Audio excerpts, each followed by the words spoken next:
Let's do it. Rolls out to the right. 5 seconds to go in the first half. Dante fires deep to the left. Moss caught it at the 11, but now he pitches it to Mo Williams. Touchdown! You gotta be kidding me!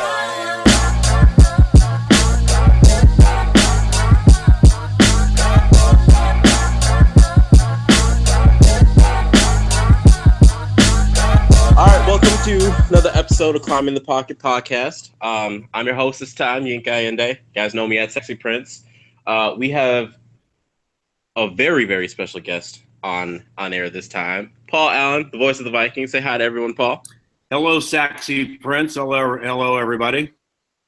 We also have our good buddy, JR. Say hi to everybody. QB1. What's going on, man? Once again, PA, thanks for joining us. We're really excited to have you on. Yeah, no problem. I follow you on Twitter, man. I like your work. We also have Jason Brown, at Brown Jason. Say hi to everyone, Jason. Hey, what's going on, y'all? PA, thanks for coming on. Yeah, Jason, I just followed you on Twitter today, so if I unfollow you tomorrow, no hard feelings. Yeah. we will always have this day, though. We'll always have today. Now, we have it's his return from being a newlywed, newly married. Miles Gorham is back, y'all. Say hi to everyone, Miles. How's it going? It's nice to be back in a place where, there's English going on, so I love it. I think we also even have wide receiver one's wife on air for a little bit. She can say hi, too. She don't want that, so we're not going to do it. Okay, she don't want that attention. All right, anyways. So just in tradition, PA, we always have a random question today. I come up with a random question. And I actually got into this because there's a new Rocco's Modern Life that's supposed to be dropping pretty soon. And I even saw a trailer for a new Hey Arnold movie that's supposed to be coming out. So, random question of the day is, what was your favorite cartoon growing up? You know what? I like Scooby Doo. I'm 51 years of age, and when I grew up in Washington, D.C., I was really into Scooby Doo. Kind of got into Thelma a little bit for a weird reason. But outside of that, I'd say it probably was Scooby Doo. Scooby Doo is a good answer. That's a good answer. Thank you. Think about what I was really, really into as far as cartoons. It was a combination of. One of y'all go first. I had to think about this. I didn't even think of my own answer for my own question. How can you not say the Rugrats? That's like one of the best. It's like one of the best cartoons. I know PA's looking like, what in the world is that? Well, no, what I'm thinking of is my boy's 16, my girl's 14. So they probably were watching cartoons, 13 and 11 years ago and stuff. And there was this weird psychedelic cartoon called Boo Bah. And it would always start by going, Boo Bah. And it was these little puffy psychedelic things that kind of floated around. And it was like the kids' version of an LSD trip. Hey, Miles, how about you, man? What was your cartoon of choice? Man, I had a few. Obviously, I think Rugrats was up there. Doug was always a good one. Rocket Power. I think Rocket Power is probably my favorite, maybe. It's supposed to be about football.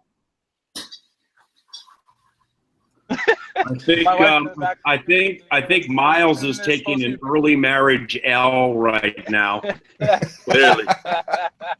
Clearly. I mean, my new friend Yinka's like, Miles, I was there for the wedding. I don't want to be there for the funeral. She's more worried about us talking about football than she cares about us, what we like for cartoons. Yeah, good woman. For myself, I think DuckTales would be, for me, anytime I was out sick from school, DuckTales was my cartoon of choice. So it looks like out sick. Well, sometimes you need to stay home so you can watch your favorite cartoons. But looks like, as is tradition, we've lost the Sexy Prince once again. So we'll go ahead and jump into this interview with PA, and hopefully Yinka's cell phone provider will allow him back in here at some point. And I guess, PA, as we're getting in, training camp is kicking off today. What are you, or which players are you most excited about kind of seeing now that the players are actually hitting the field? And I guess what is the what player that is under the radar are you most excited for seeing now that they put the pads on going into training camp? Well, on my radio show on KFAN, actually Monday, Tuesday, and Wednesday, the 3 days before I go to training camp, we're going to do extensive breakdowns on each facet of the team. Tomorrow, I think at about 11 o'clock, we're going to get hard into the defense because that's the identity of the team. I happen to think it's going to be one of the best defenses in the NFL overall this year. The next step for Danielle Hunter is very intriguing to me. Linval Joseph, we know how great he is. Everson Griffin is at the peak of his career. I think Eric Kendricks, the middle linebacker, he's gonna be like all pro type consideration the entire year this year. The way Eric finished last year was very impressive to me. Of course, Harry the Hitman's incredibly good. Xavier Rhodes is sitting on a bunch of cash. But the defense going from good to very good to great, I think is very, very important. When it comes to underrated, that third linebacker spot, the one Chad Greenway played, I think that's very intriguing. Edmund Robinson, Emmanuel Lemur, and rookie Ben Gedeon, the kid from Michigan, are going to battle it out. And I think in a couple of Thursdays when we start playing the preseason games against Buffalo, I have a feeling Ben Gedeon is really going to open a lot of eyes. Specifically in the run-stopping game. So I wouldn't be surprised if he won that job when they play the 4-3 base. That's awesome. I am our resident Ben Gideon fan, so I am also hoping that that's how things work out. And it looks like he's back. Saxy Prince, what's going on? Good to have you. I'm sorry, y'all. I mean, it's not a show if my internet connection does not completely fade out. But yeah, it looked like you guys had already jumped onto it. I was a little skeptical as far as Ben Gideon, but I would love to actually see him more when I go down to training camp, actually see him more live. I think that's what'll, maybe remove some of that doubt that I had pre-draft before we had that pick. As we move forward, PA, obviously we love the training camp battles, and we would be remiss if we didn't start to, mention Sam Bradford, as well as Teddy Bridgewater. There's some news that came out that Mike Zimmer had said about Teddy starting training camp on PUP. What are some realistic expectations that you are kind of looking at as far as, maybe when Teddy can, really start to practice, as well as maybe when he is able to actually play? Well, I'm a big Teddy guy, personally and professionally. And, having called games for this team for 16 years, I've seen a lot. I mean, I've seen the classiest of people, and I've seen the biggest knuckleheads you'll ever come across. And Teddy is one of the kindest, classiest, and honestly, one of the more talented people with whom I've ever worked. Now, I know there are some people who get down on Teddy because of the way the offense worked a couple of years ago, and, it wasn't super explosive and stuff, and Mike Wallace broke free several times, and Teddy either missed him or overthrew him in his rookie year.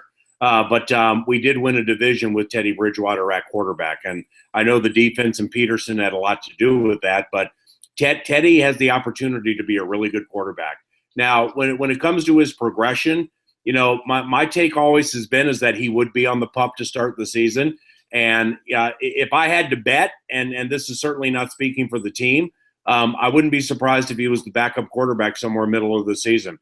Now, conversely, I do believe in Sam Bradford. And, I thought Sam was good last year, but I didn't really appreciate how good Sam was until I broke the whole thing down at the end of the season. And, behind that offensive line with basically no running game, to do the things that he did was pretty good. And Sam sitting on a good season. So if it's Bradford into Bridgewater for now, I think we're pretty good at the quarterback spot. Yeah, I think I would agree with that. Sam obviously gets a lot of criticism because of, obviously some more personal feelings centered around Teddy. He has kind of gained the love of Minnesota, but Sam Bradford does do a lot of things well that I think are a little bit underappreciated. But given the fact that he has received some criticism, what do you feel are the areas that you would like to see Sam Bradford improve on? Well, he needs to be protected. And he made all the dances last year playing 15 games, despite being battered several times. And I know injuries have been a problem during Sam's career. Riley Reif is going to be better at left tackle than what we had last year. And I know you guys all follow it really closely. Riley at right tackle for Detroit seemed to be a better right tackle than left tackle. But here, with the way Pat Shurmur is going to run this offense, he's going to be better than what we've had. The right tackle situation, they gave Mike Remmers a lot of money. So I guess that immediately means he will for sure be the right tackle. In sneaky fashion, I like this Rashad Hill. And it's not just off what he did in the Chicago game last year. It's in seeing him this offseason, how his body has reconstructed and he's growing up and he's stronger in the upper body. So that all leads to protecting Sam, because Sam is a very accurate quarterback, and I think he can be very accurate deep. So I want to see Sam, with and it's a lot of this is so new because it's a new offensive coordinator or a new system off last year that really we haven't seen it develop. So I want to see Sam be super accurate, intermediate, and deep, and make those quick decisions with that nice arm and not get hit. Yeah, one thing as far as Sam that's been said about him is obviously his leadership skills, and if he's going to more insert himself. Do you see him being more not just in charge, but having a little bit more say in what the offense is going to do this year, or do you think it's going to be more of Pat Shurmur's show, but Sam Bradford is there to make the calls and checks? Well, I think that's a really good take because Sam last year he got here late, obviously via trade. I'm not really sure Sam completely felt like he fit in the entire year. He's not a loud boisterous kind of guy as it is. Now, having been here the entire offseason, I think Sam legitimately feels he can take more ownership in the offense and the way things transpire. Shurmur and Sam were together with the St. Louis Rams back in like 2009 and 2010. So Pat has a deeply rooted faith in Sam, and it's not like he's going to let him call the entire game at the line like Peyton Manning or Tom Brady, but Sam will have flexibility at the line to do things that he knows are right. Shurmur and Bradford are really close, and Pat has a lot of trust in him. So I think that's a great take. Sam does not need to be the guy that you see on the bench like Tom Brady going up and down, pointing at people, yelling at people, rallying people. Honestly, I don't think that's his personality, but I think he can lead by example. And the fact that he's a scholar of the game and he's a very smart guy, I think he can lead that way too. I have a quick question for you, PA. Just real quick on off that, talking about the leadership and everything on offense, PA. Do you have because obviously Teddy doesn't do the same thing. Teddy's not that rah-rah kind of guy either. I know people really rally behind him. Do you have a guy on offense right now that you're looking at as kind of that like leader that you're seeing that that Sam might not be in terms of the boisterous, loud yelling kind of guy? Well, I mean, if you're taking some losses, and things are getting a little weird, and you're thinking about like the guy who's going to jump in the middle and like be like, come in here, I got one thing to say. This is what happens now, and this is how we're going to do it. I think Stephon Diggs has that to him. And now that Stephon is entering his third year, and Stephon's had 2 really good seasons, Stephon's very comfortable being that guy. Kyle Rudolph's a quiet-going kind of guy. I don't think Thielen's that guy. Treadwell hasn't done anything. Dalvin Cook's new. Latavius Murray could be that guy too. I'm incredibly impressed with the guy who Latavius Murray is. He's just a very cool guy, and you can tell he's a born leader. He could be that guy. McKinnon could be that guy in sneaky fashion. But I think off the way you phrased that question, I think probably either like Stephon Diggs, maybe Alex Boone, because he genuinely cares a lot. He's been to a Super Bowl. Or maybe it'll be Bradford. Maybe Bradford will come out that way too. PA, you did mention, we appreciate your insight on that. You did mention Latavius Murray, obviously new addition to the offseason, as well as Dalvin Cook, Jerick McKinnon's coming back.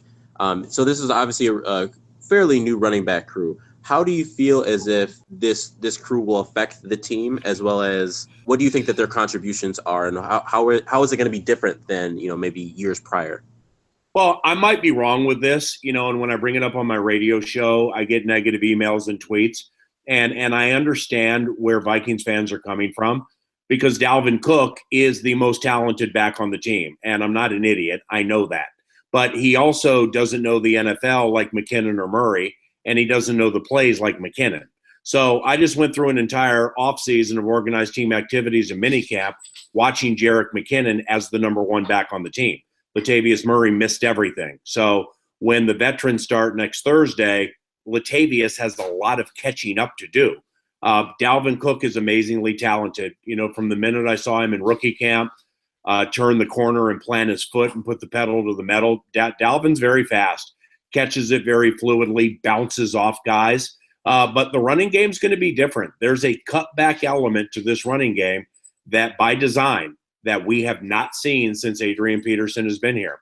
When Darrell Bevell was the offensive coordinator, he ran a West Coast offense that had a little power running game to it because that's what Adrian did well. Then Bill Musgrave came in, kind of did the same thing. Norv Turner came in. He wanted to go power running, vertical passing. And now Shermer, the offense is unique, and the cutback element really suits Dalvin Cook. Jerick McKinnon's in a contract year. It behooves Jerick to have a really good year to get paid. And I think Latavius is the bulldog between the tackles. And I think Latavius is going to get the lion's share of the work when they get inside the 10 and inside the 5. So a lot of backs are going to do a lot of different things. They all can catch the ball. Sam's very accurate with plays like that. Now, when we do this time next year, and A, Yinka's internet connection is working, and B, we've played 2017, when we do this, Dalvin Cook will be the guy. He's going to be the guy. He might be the guy eventually this year. But when we play New Orleans September 11th, if Jerick McKinnon is the first running back on the field, don't be surprised. Yeah, it is crazy to see. I know that a lot of people, him being a second-round pick, have kind of penciled in Dalvin Cook as being that lead back right away. And even before that, Latavius Murray was definitely looked at as that potential lead back before they got Dalvin. But, Jerick McKinnon is kind of getting slept on as far as, having the ability to, be in this offense for the last couple of years, being a very athletic running back. But then I guess I would ask you, knowing that, we've been very, very run heavy over the last few years, you would say, do you think that there's going to be a transition that kind of moves away from that, given the fact that you now have running backs that can catch the football and having Stephon Diggs, potentially even taking even a further step forward, or Adam Thielen or any of these other guys? Well, if Jerick is the first running back in the New Orleans game, it doesn't matter who starts. It matters who plays most and who finishes. Like, if I think Ben Gedeon is going to be potentially a starting outside linebacker in the 4-3 base, he's still not going to play as much as Kendricks or Barr. Now, when it comes to the way the offense is going to operate, it's and I'm not breaking news here. You guys are elite football minds. This offense has to keep the ball longer than it did last year. It has to be better in the red zone, and it has to be better on third down. Because if it can keep the defense off the field and protect that defense, this defense is sitting on an incredibly good year, and it's already good. But the offense has to better complement it. So, when situational football arises, they're going to run it. They got 3 backs they can run it with, and I feel good about all of them. I like the quarterback. I like Diggs a lot. Adam Thielen earned every penny he just got. Now, when we get to Treadwell, that is the proverbial elephant in the room, because I liked Laquan in the offseason last year. I liked him in the preseason last year, and then you couldn't find him with a searchlight. And then, he might have been a little more nicked up than everybody knew. Laquan this season, in the offseason at organized team activities and minicamp, I loved it. Every time I saw Laquan get in the huddle, talk to everybody in the huddle, he was much more engaged with the entire process. And if you can get major productivity out of Treadwell along with Rudolph, they're going to throw the ball more than they're going to run it. Now, don't forget, Rhett Ellison's with the New York Giants. And even though Rhett didn't have a really great season last year off that Achilles at Lambeau to finish the 2015, Rhett still was the best pass protecting and run blocking tight end they had, and the best one we've had around here since Jim Kleinsasser. So now you got David Morgan. David is physical, but he's very young, and it's all new to David. So how much will that factor into it? I mean, will they run less because their tight ends aren't really proven to be run blocking tight ends? Kyle Rudolph's a really good pass catching tight end, but run blocking and pass protecting need to improve with Kyle if they're going to do stuff like that behind him. So I'm not going to say it's going to be pass first, but they'll throw the ball, and they're going to throw it a fair amount this year. Yeah, and you had already mentioned as far as that being one of the factor being into improving that passing game has been the offensive line. Pat Elflein, chosen in the third round, very good out of Ohio State. But Nick Easton has taken a good line share of the first team reps at center. Do you see Pat Elflein by the end of training camp, start of the season, as a center or even right guard? What do you kind of see happening with those interior battles? It's an excellent question because, when I talk to people who know more about it than us and they break down film a different way than we do, Nick Easton does a lot of things better than I think the naked eye would indicate. But they drafted Pat Elflein, and Zimmer said at one point during rookie camp that they're going to use him at center, not guard. So if I had to bet my money into the New Orleans game, I got Reef at left tackle, Boone at left guard, Elflein at center, Joe Berger at right guard, and Mike Remmers at right tackle. So, it's a big training camp and preseason for Pat Elflein. When you draft him where you drafted him, and the center spot here has not been that great over the last X amount of years, and he's an Ohio State guy. I mean, it's not like you have taken a center from some nondescript school and now you got to mold him into a football player. He played at Ohio State, and granted, he played guard when they won the national championship, but he's played in some very high leverage situations. So I think Elflein wins the job, but I think it's going to be a good dog battle. Yeah, and I just had a question, just staying on the subject of interior linemen. I think one of the most underrated, training camp battles coming into training camp is at defensive tackle, the 3 technique position. No doubt. You have a guy like Tom Johnson who seems to be the leader in the clubhouse, but I really like Dayton Jones. He was played out of position at Green Bay, but getting back to his more natural position at 3 technique, I think he's going to be a key contributor. He'll never be a starter, I don't think, but I think he's going to be a versatile guy at D tackle or defensive end. They signed Will Sutton, who they seem to be really high on, and Jaleel Johnson. I think he was a great draft pick in the 4th round. Just what's your thoughts on the defensive tackle position and how it unfold?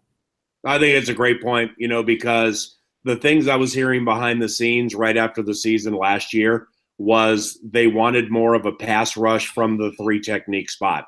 It's not being a homer here. It's fact. Linval Joseph is the best 4-3 defensive tackle in the NFL. Shamar Stephen is much bigger in his upper body, and he's going to back up Linval. And Shamar quietly is a pretty good player. So now you got Tom Johnson, Dayton Jones, Will Sutton, and Jaleel Johnson. I think Jaleel's in a very difficult spot. And in fact, I think, certainly not speaking for the team, but I think if they were in love with Jaleel, they would not have signed Will Sutton. So, given where Jaleel Johnson was taken, I believe the 4th round, like first pick on Saturday or something, they're not going to cut him. I mean, he's not. If you put him on practice squad, you're probably going to lose him. So it's a very difficult situation here. Tom's very, very tough. Dayton was not a defensive end or a stand-up outside guy in a 3-4. He just wasn't. I mean, this is not Green Bay Packer trash talking. He just was out of position. So was Will Sutton in Vic Fangio's 3-4 for the Bears. For Sutton, when he was at Arizona State University, I think in his junior year, he might have had 11 and a half or 12 sacks. And then he got drafted. They had him put on weight, and he slowed down, and he was not the same guy. He's cut his weight. I think he's lost somewhere between 11 and 16 pounds. He's a lot quicker than he was when he was with the Bears, and he is going to be a factor at the 3 technique spot. So they're better set at that at that defensive tackle spot next to Linval. They're as good. They're in as good a shape there as they've been in a while. Sharif Floyd's the wild card here when it comes to the pup, physically unable to perform. Honestly, with all due respect to everybody, when Sharif Floyd is healthy, he's better than all of them, especially with his quick twitch. Sharif, too bad for Sharif. I mean, he misses 2 or 3 games every year, and now he has a bad situation where He had to miss all of last year, and he's still not right because Sharif's good, man. Sharif's a really good player. So maybe he'll factor into that, but I'm not sure. I have a quick question about Jaleel Johnson and Shamar Stephen. And based off of, watching the video of Rick Spielman with the defensive preview and everything, it really sounded like he had coined Jaleel Johnson to kind of battle Shamar Stephen for that backup nose spot. I don't know if you know a little bit more about that, but do you think that could be more of where Jaleel Johnson could contribute as a rookie and potentially, taking Shamar Stephen's spot if he, performs well enough? Yeah, it might be because that 3-tech spot is deep. I don't see him beating Shamar Stephen out of the backup job to Linval, and now when we get down to Mankato and the pads go on and they start banging, maybe Jaleel is one of those guys who's going to jump up and everybody's going to be like, oh my God, he's unbelievable. Honestly, I just didn't when I watch organized team activities in minicamp, you can't blanket your opinions on who's going to play a ton off that. But what you can do is you can see who's getting the reps with what unit. And Johnson just never mixed into a spot where it looked like he'd play a lot. So I think he has a lot of ground to make up. So obviously we are talking about a lot of the backup positions because they seem to need a lot of filling on both sides of the ball. Specifically with the defensive back position, Harrison Smith, Andrew Sendejo, but really after that, we do have Anthony Harris or, J-Ron Curse, but that's not really solidified. And even in the quarterback position, we have Xavier Rhodes and Trey Waynes, Terrence Newman. What do you feel as far as what the Vikings can do to more solidify the defensive back position? Big training camp for Mackenzie Alexander. Mackenzie looked good in training camp last year. I thought he played pretty well in the preseason. Then he got beat out of his job by Captain Munnerlyn. Honestly, with all due respect to Captain, because I love Captain, he's a really sweet and cool guy. Mackenzie Alexander is a more athletic player than Captain Munnerlyn. But Captain has better football smarts than Mackenzie. He just sees it more quickly and diagnoses it more quickly. That needs to jump up with Alexander. He needs to be more quick twitch than he was last year. If it doesn't work, then Terrence Newman probably will play the inside spot. Now, Trey Waynes, Trey needs to start as an outside corner. It's time for him to start and pretty much play every snap. Trey's physically gifted. He's incredibly fast. He had a couple of picks last year, but this needs to be the year Trey jumps up and does it the way Zimmer wants it to be done. Xavier is sitting on elite status. Harrison Smith is already a Pro Bowl kind of guy. That safety spot, J-Ron Curse's performance on special teams at the end of the year last year was extremely good. And J-Ron had his problems early in the year, specifically that Monday night game against the Chicago Bears. Also, Kentrell Brothers really started to play well on special teams last year. So those are a couple of guys who will be on the team. I don't see Brothers playing much linebacker because he backs up Kendricks. But Curse, Sendejo, and Harris are going to battle for that safety spot. And it's a wide open race. Now, Andrew is more football savvy than the other two, in my opinion. And he's been around longer, so he sees it more quickly. I thought Andrew would be better than he was last year as a safety. I really liked how he finished 2015, and I thought he'd be a little better at safety than he was last year. That spot's wide open. I'd like to see J-Ron Curse win it because the way he's built with his speed, that he can be one of those hybrid safety linebacker types that you can use that Zimmer likes to use. When Zimmer was in Cincinnati, he'd have games where he'd play three safeties a ton of the game. George Iloka, Reggie Nelson, and another safety.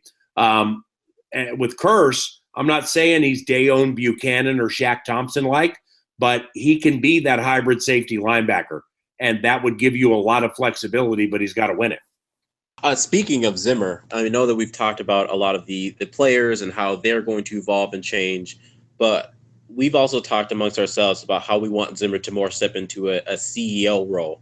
Where he is kind of taking a little bit of a step back and letting George Edwards and Mike Prefer and some of the other coaches take more of a role so that he can avoid some of the mistakes that he had made as a head coach. Where do you see Zimmer making the most improvement for this year?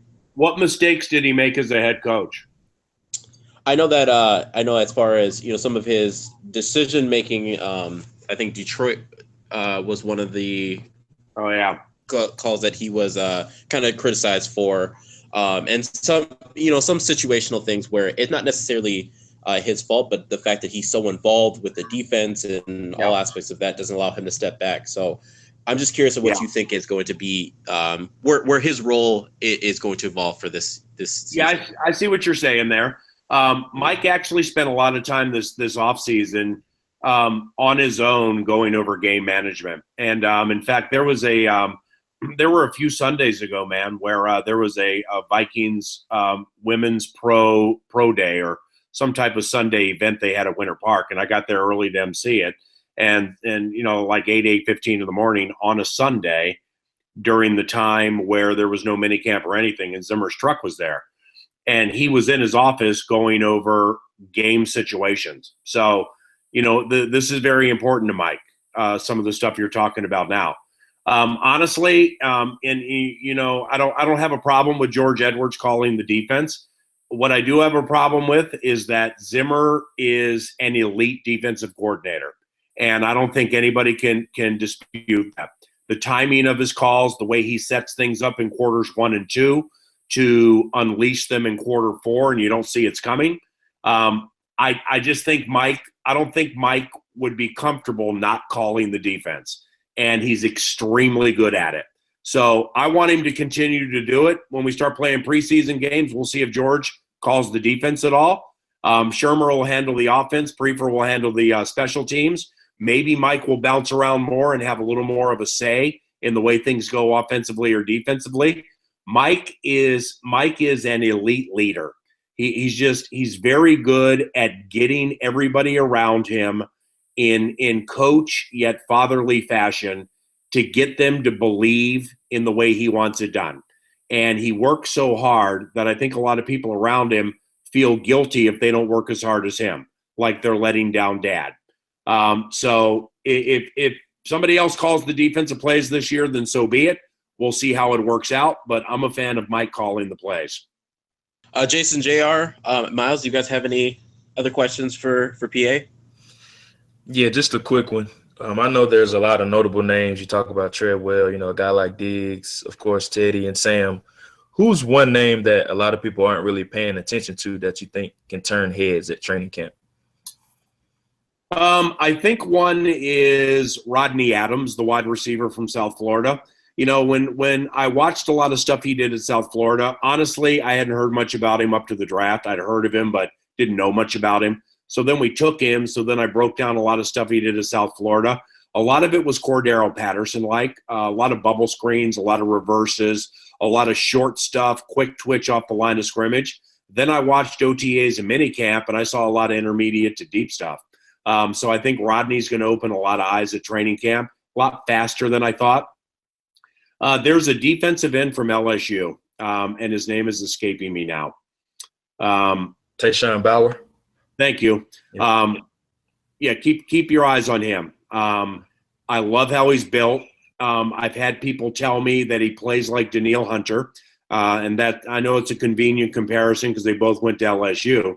But the with all due respect to the LSU coaching staff, because clearly, it's a top flight program, but Danielle Hunter at LSU was not the Danielle Hunter that's in the NFL. And Andre Patterson might be the best defensive line coach in the National Football League.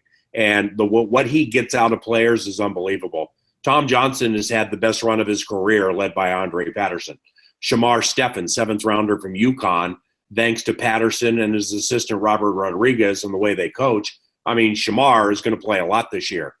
The LSU undrafted guy, I think he's extremely talented, and I think he fits what these guys want to do really well. So that is a way off the radar, underrated name, and not only who I think is going to do well at Mankato, but I think might make the team. The active 53. So Stephen Weatherly, the defensive end in front of him now. Steven's got to step up this training camp so this LSU kid doesn't pass him. And when it comes to like secondary names like that making the team, special teams is very important. And I bring it up a lot on my radio show, even though a lot of Vikings fans think it's boring because it's the nuts and bolts of special teams. But this team lost Red Ellison, Matt Asiata, Audie Cole, Zach Line, guys like that who played a lot of key roles on special teams. So those spots are open. And Bauer or Weatherly, CJ Ham, Kentrell Brothers is going to play a lot more there. I think J-Ron Curse is going to have a major role on special teams. You know, if you can jump up and open eyes on special teams, then you will make this team as a backup in a certain spot. And that could be Bauer. PA, real quick too.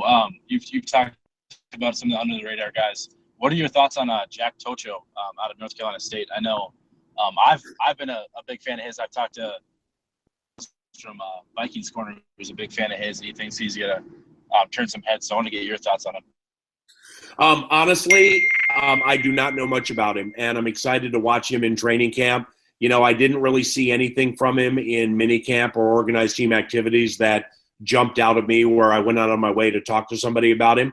But he could be in that spot, you know, when you're looking at that safety spot next to the hitman, you know, that maybe that'll be a name that jumps up and passes everybody. But off his game at North Carolina State or through rookie camp, there's just been nothing at this stage that's really jumped out at me. PA, the rookies and some other people have reported for training camp, so we have a bunch of people at Mankato. So I think I would be remiss to not ask you, who is your early pick for Mr. Mankato? What's Mr. Mankato? It's basically it's a little award that we give to anybody who's really is either picked after the third round or an undrafted free agent that's going to show up and, you know, kind of, you know, probably be the best player coming out of training camp. Stephon Diggs was that guy a couple years ago. Okay. Adam Thielen year before, but so it's got to be a rookie. It's got to be a rookie or a guy who's I think is in his second or third year, who was in a top, I think, fourth round. So like, got it. Fourth round and worse. I got two names for you. One we talked about earlier, Ben Gedeon. Ben Gedeon is Mike Zimmer's kind of player. Downhill, run stopping, super tough, very smart guy. I think when we start playing Buffalo, Seattle, the Niners, and Miami in the preseason, you're going to hear about Ben Gedeon a lot. My other one would be Isaac Frichte, the wide receiver from Caledonia. Because for Frichte, he could be one of those guys who steps up on special teams.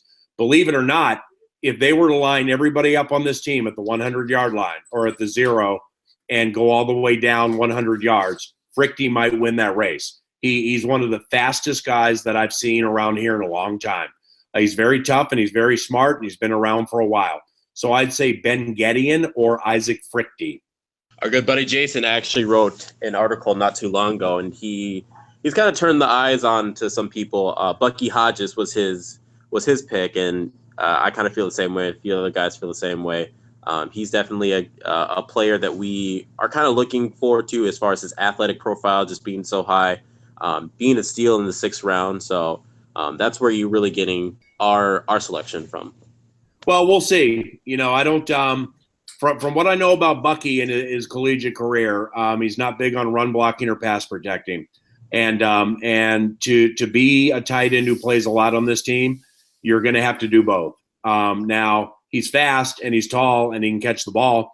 So maybe Bucky is the type of gamer that jumps up in these preseason games and like snatches everything. But remember, Treadwell and Mackenzie Alexander looked pretty good in the preseason last year and then didn't do anything in the regular season. So I got Rudolph and David Morgan far clear from Bucky Hodges when it comes to actually playing in regular season games. All right, PA. Well, we know that Game of Thrones starts in a few short minutes, so we don't want to take up too much of your time. It's been an honor for you to come and join our Climbing the Pocket podcast here. We appreciate you coming out. Your insight on everything is very much appreciated. I'm sure the guys feel the same exact way. So, again, we don't want to take too much of your time. So, again, thank you for coming out. Hey, you guys are awesome, man. Seriously, you guys are awesome. I follow all of you on Twitter. Best of luck to Jason with your marriage. JR, continue the good work from North Carolina. Yinka, thanks for reaching out to me. And if you guys would like to do this more frequently, man, I love helping out guys like you guys. You work hard. You're looking for a chip chair and a chance. And I can tell all of you care about the team and like reporting on it and like formulating opinions and everything. And I really appreciate you having me on. Yeah, absolutely. I'm sure Jason and his marriage will be fantastic. Miles is actually the newlywed. Sorry, just Jason. recently got. Jason has it right. Yeah. Jason has it right now. But again, thank you, PA, and have a good rest of your night. Enjoy Game of Thrones, and we will do this again very, very soon. Hey, Miles, make sure to kiss your wife on the cheek for being so nice to let you do this for 40 minutes. I definitely will. Thanks a lot, PA. See ya. Thanks, PA. Thanks, PA. Bye. Thanks, man. All right, well, that interview was fantastic. We definitely appreciate PA coming out and listening to the voice of the Vikings. JR, Miles, Jason, you guys have any upcoming projects that you want listeners to kind of look out for? Yeah, just some training camp storylines and tidbits going into the, training camp is finally here. And I'm just glad we finally get to talk football and just get to see guys back on the field officially with the pads back on again.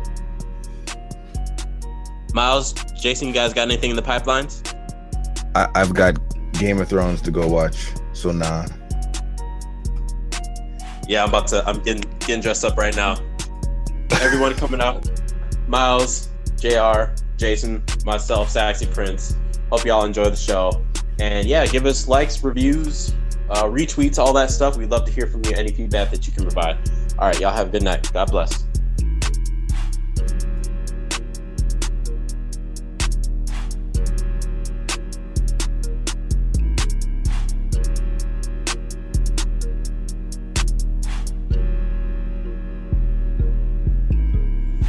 Yeah, we'll go ahead and wrap this thing up. Record the outro so we yeah. Oh yeah, my bad. I totally forgot about the outro. My bad, y'all. My bad. I was like, what are we waiting for? All right, I'll give it a